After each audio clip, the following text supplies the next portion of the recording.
से मिलती है।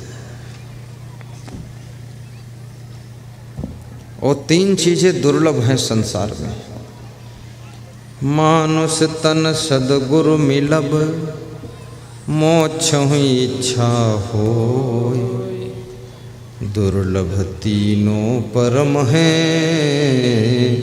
पाए सुयोग न खोय। कौन कौन 3 चीजें दुर्लभ हैं? एक तो मनुष्य शरीर का मिलना। मनुष्य शरीर का महत्व है, क्यों?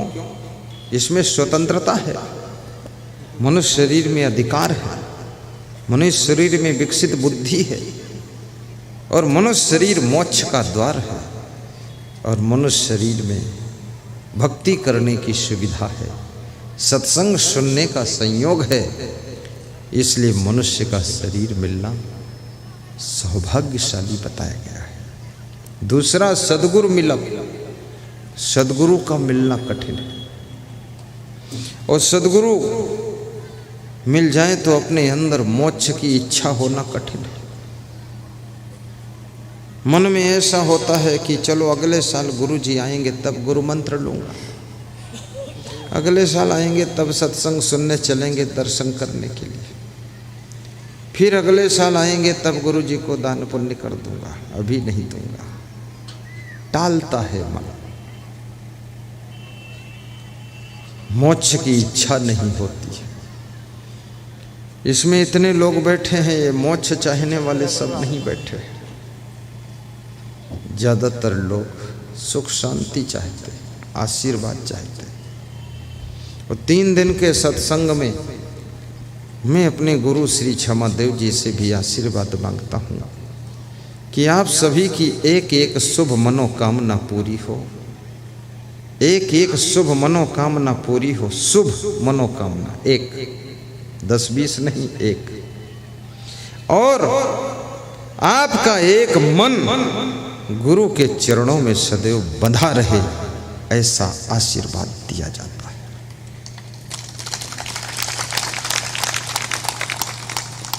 आपके दुख दूर हो, सुख भरपूर हो, और जिंदगी में बदलाव ले आना, परिवर्तन। सतयुग जा रहा है, कलयुग आ रहा है, द्वापर त्रेता न जाने किधर चला गया है, लेकिन इस कलयुग को सतयुग में बदलने की सामर्थ्य आप में है। कलयुग के 2 अर्थ होते हैं। कल माने मशीनरी, जो मशीनरी का समय है उसे भी कलयुग कहते हैं। आजकल मशीनरी का समय है, लेकिन कलयुग का दूसरा अर्थ है, कलह का युग कलयुग है। जिसके घर में कलह कलेश बहुत है, उसके घर में कलयुग है। जिसके घर में सुख शांति सात्विकता सदाचार है, वहाँ सतयुग है। और जिसके घर में 2 प्रकार के लोग रहते हैं, अच्छे भी और बुरे भी, वहाँ द्वापर है। और जिसके घर में तिकड़म बनाने वाले लोग बहुत रहते हैं, वहाँ त्रेता युग आ गया है। इसलिए याद रखना, विचार यदि सात्विक है, आचरण सदाचारी है, तो आप कलयुग को भी सतयुग में बदल सकते हो। हर युग सतयुग बन सकता है, हर पल ब्रह्म मुहूर्त बन सकता है। कितने लोग कहते हैं सवेरे 4 बजे ब्रह्म मुहूर्त का समय होता है, उठ जाओ। 4 बजे इतनी गहरी नींद आ रही है, ब्रह्म मुहूर्त तो ब्रह्मा का मुहूर्त है, उसमें मैं क्यों उठ जाऊं? उसमें ब्रह्मा को उठना चाहिए, वो हमारा मुहूर्त थोड़े है। 4 बजे इतनी मीठी नींद आ रही है, धन्य हो ब्रह्मा जी, तुम्हारा मुहूर्त हमारे लिए महंगा पड़ रहा है। सोना मुश्किल कर दिया ब्रह्मा, ये ब्रह्म मुहूर्त। पर मेरा मानना है, जिस समय तुम्हारा मन पवित्र है, विचार पवित्र है, जिस समय तुम्हारे मन में प्रसन्नता है, खुशी है, ताजगी है। और जिस समय तुम्हारा मन गदगद रहता है, मन में कोई मलिनता छल कपट नहीं होता है, वह मुहूर्त चाहे दोपहर का वक्त हो या शाम का वक्त हो, वो ब्रह्म मुहूर्त से भी ज्यादा पर ब्रह्म का मुहूर्त होता है। कभी कभी दोपहर में नींद आए, थोड़ा सो लिया करो। दोपहर में किसका मुहूर्त है तुम्हें पता है? बताऊंगा नहीं, तुम सो लिया करो बस। दोपहर में प्रयागराज में कुंभ मेला में मेरा कैंप लगा था। मेला से बाहर था, लोग ढूंढते ढूंढते आते थे 10 किलोमीटर पैदल चलकर, थक जाते थे। तो मैं व्यास गादी पर पहुंच रहा था, तो मेरे मंच संचालक बोले कि बोलो सदगुरुदेव की जय, गुरुदेव जी आ रहे हैं, सब उठ के बैठ जाओ। तो सब थके हुए श्रोता सब लेटे हुए थे, बहुत से लोग उठकर बैठ गए। 10-20 बूढ़ी महिलाएं, जब उन्होंने कहा बोलो सदगुरुदेव की जय, मैं बीच गली से आ रहा था, तो लेटे लेटे आंखें मूंदे मूंदे हाथ जोड़कर करवट लेकर बोल रही थी सदगुरुदेव की। मैंने कहा तुम सो जाओ माता जी। अरे बोले कहते हैं उठो, उठने की ताकत नहीं। बूढ़ी कमजोर महिलाएं। मैंने कहा लेटे लेटे भी गुरु की वाणी सुनो। इसमें कितने लोग बैठे बैठे थक जाते हैं।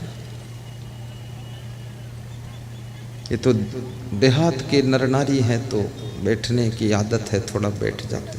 शहर वाले होते तो बहुत तकलीफ पाते। पर कभी न कभी कुर्सियों का इंतजाम होगा आपके लिए। आपको कुर्सियों पर बैठा हुआ मैं देखना चाहता हूँ। कम से कम 2000 कुर्सी लगाई जाएंगी, उधर इधर बीच में नीचे व्यवस्था। कुर्सियों पर तुम बैठोगे तब तुम्हारे मन में होगा कि गुरुदेव तुमसे कम नहीं हूँ, मैं भी कुर्सी पर हूँ।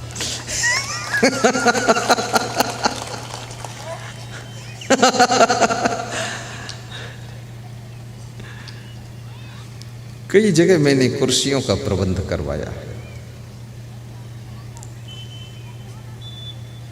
उज्जैन में जो आश्रम बनेगा आपका, वहां पर लेटे लेटे ध्यान करने का प्रबंध होगा। हर व्यक्ति को 7 फीट लंबी और 3.5 फीट चौड़ी जगह दी जाएगी। गद्दा बिछा दिया जाएगा। ठंडी के मौसम में एक कंबल रख दिया जाएगा। सबको लिटा दिया जाएगा। मैं भी लेट जाऊंगा। महिला पुरुष के बीच में पर्दा रहेगा। शर्ट से पर्दा बंद होगा। व्यास गादी और श्रोताओं के बीच में पर्दा रहेगा। जब लेटोगे तो पर्दा लग जाएगा। लेटे रहो और मैं भी लेट जाऊंगा व्यास गादी पर। लेटे लेटे ध्यान करो। नींद आए तो नींद में चले जाओ, सो जाओ। ऐसा ध्यान करो जैसे मुर्दा पड़ा हुआ है। ध्यान में भी अगर शरीर संभालने का ध्यान रहा, कमर सीधी करने का ध्यान रहा, तो ध्यान तुम आत्मा का क्या करोगे? तुम तो शरीर के ध्यान में अटके हो। शरीर बिल्कुल मुर्दे जैसा छोड़ दीजिए, लेट जाइए। फिर आत्मा की गहराइयों में डूब जाइए। और नींद आए तो आने दो। नींद कोई बुरी चीज है? नींद में कौन अपराध किया है आज तक? नींद में किसी ने न चोरी किया है, न किसी की हत्या किया है, न किसी अपराध में आदमी गिरा है।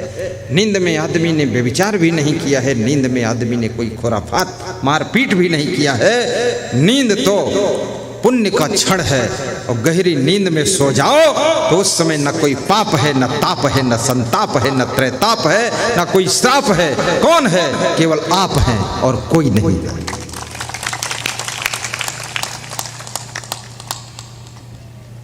ऐसा ध्यान करो, लेकिन उस ध्यान की फीस लगेगी। एक आदमी का ध्यान 500 रुपये में होगा, क्योंकि 250 का गद्दा और 250 का कंबल व्यवस्था। लेकिन ध्यान ऐसा होगा, एक बार अगर ध्यान कर लिया, बस जिंदगी भर की पीड़ा शांत हो जाएगी। अभी तक मैंने केवल 2 लोगों को ध्यान कराया हूँ। अमेरिका के जगदीश भाई पटेल को ध्यान कराया हूँ। आजमगढ़ के श्री लल्लन तिवारी इंजीनियर साहब को ध्यान कराया और दोनों को बेहोश कर दिया ध्यान में। 2.5 घंटे होश नहीं आया। मेरे संत ने कहा क्या मर ही जाएंगे? हमने कहा मर जाने तो क्या फर्क, बोले होश में ले आओ। हमने कहा 2.5 घंटे बाद होश आएगा। आपको भी जब उज्जैन आश्रम में ध्यान कराऊंगा 3 घंटे बेहोश करूंगा, 3 घंटे बाद होश आएगा। तब तुम आँखों को स्पर्श करोगे, कहोगे गुरुदेव इतनी गहरी शांति का अनुभव जिंदगी में पहली बार हो रहा है। शांति मिली कहाँ है आपको? कहाँ मिली है शांति? बचपन से कोलाहल, जवानी भर जंग, बुढ़ापे में तंग, बहू बेटों में दंगम दंग, और सास ससुर के साथ में झगड़म झगड़। ये शांति कहाँ मिली? ये तो तुम इतनी अशांति में, इतने उपद्रव में, इतने उत्पात में, इतने कोलाहल में जिंदा हो, यही बहुत बड़ी बात है। थोड़ा थोड़ा हंसते हो, ये बहुत बड़ी बात है। अन्यथा इस टेंशन में तो आदमी की मृत्यु हो जाती है। इस टेंशन से मुक्त करने के लिए और चिंता की चिता को बुझाने के लिए लेटे लेटे रिलैक्स मेडिटेशन का सेंटर खोला जाएगा, जहां पर जीवन में सारी अशांति मिटा करके तुमको शांत सागर में डुबा दिया जाएगा।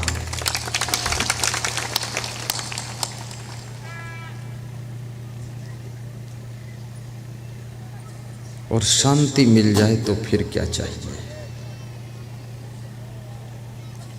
संपत्ति मिल सकती है पर शांति नहीं मिल सकती है। गुजरात में कोई भी व्यक्ति मेरे पास आता है प्रणाम करने, आशीर्वाद लेने, कुछ दान देने, तो कहता है बस शांति चाहिए, बाकी तो सब है। धन तो बहुत है लेकिन शांति नहीं। धन से भी शांति नहीं मिल सकती है। धन से भोजन मिल सकता है लेकिन भूख नहीं मिल सकती। धन से माइक मिल सकती पर बोलने की कला नहीं मिल सकती। धन से कलम मिल सकती पर लिखने की कला नहीं मिल सकती। धन से रजाई मिल सकती, गद्दा मिल सकता है, पर धन से गहरी नींद नहीं मिल सकती है। और धन से याद रखना, क्रीम पाउडर लिपस्टिक मिल सकती है लेकिन धन से सुंदरता नहीं मिल सकती है। और धन से आपको अच्छे से अच्छे कपड़े मिल सकते, पगड़ी मिल सकती है। धन से बाल काले किए जा सकते हैं लेकिन धन से बुद्धि नहीं बढ़ सकती है। धन सब कुछ नहीं दे सकता है। और जो धन से नहीं मिलता है, याद रखना वो कहाँ मिलता है, कैसे मिलता, कब मिलता, किससे मिलता है? वो यदि मिलता है तो केवल धर्म और भक्ति से मिलता है। जो धन से नहीं मिलता है वो धर्म से मिल जाता है।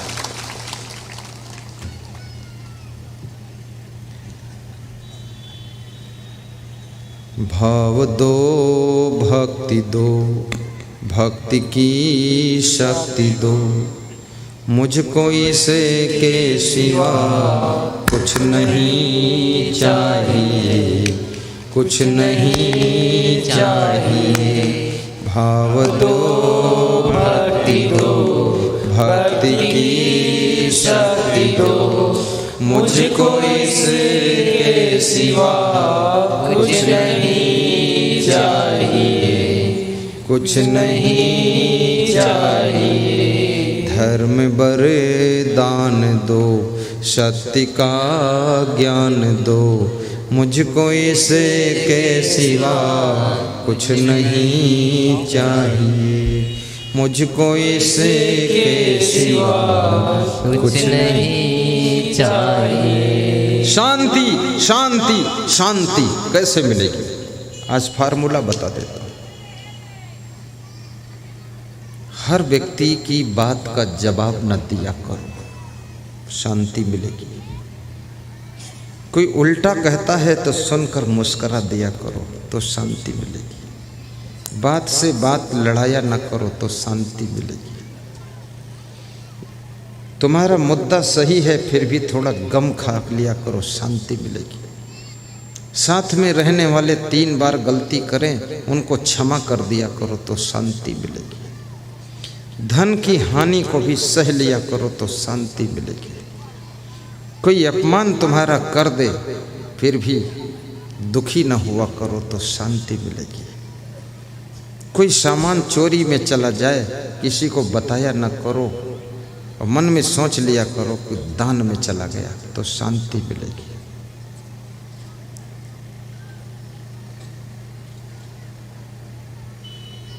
सबसे प्रेम रखा करो तो शांति मिलेगी। प्रसन्न रहा करो तो शांति मिलेगी। सत्संग खूब सुना करो तो बहुत शांति मिलेगी। छोटे छोटे काम भी किया करो तो अधिक शांति मिलेगी। झाड़ू भी लगा दो, सामान की सेटिंग कर दो। घर में खाली मत बैठा करो, खाली बैठने से अशांति पैदा होती है। घरों के पर्दे सही करो, खिड़की को पोंछो, दरवाजा को कपड़े से पोंछो, फर्श को साफ करो, पोंछा लगाओ, गाड़ी को साफ सुथरा रखो, गाड़ी को सजाओ। थोड़ा साज सज्जा रखने से भी शांति मिलती है। संतोष करने से बहुत शांति मिलती है। दूसरों की प्रशंसा करने से प्रसन्नता और शांति दोनों प्राप्त होती है। गुरुदेव का ध्यान करने से असीमित शांति मिलती है। सत्संग की बातें स्मरण करने से बहुत सुख मिलता है।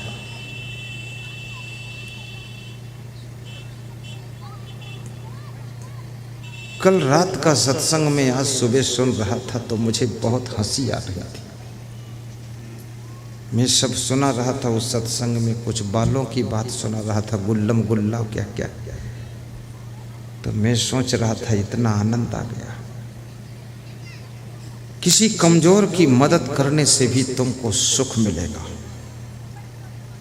माँ बाप की श्रद्धा पूर्वक सेवा करने से शांति मिलेगी। सासू को निभाने से शांति मिलेगी। अपने पति का सम्मान करने से शांति मिलेगी। अपनी पत्नी को खुश रखने से शांति मिलेगी और पत्नी के माँ बाप की प्रशंसा करने से शांति मिलेगी। और याद रखना, जब तुम ज्ञान को प्राप्त करोगे, आत्मज्ञान को प्राप्त करोगे और आत्मज्ञान की रहनी में रहना सीख जाओगे, तब तुमको पूर्ण शांति मिल जाएगी, पूर्ण शांति मिल जाएगी।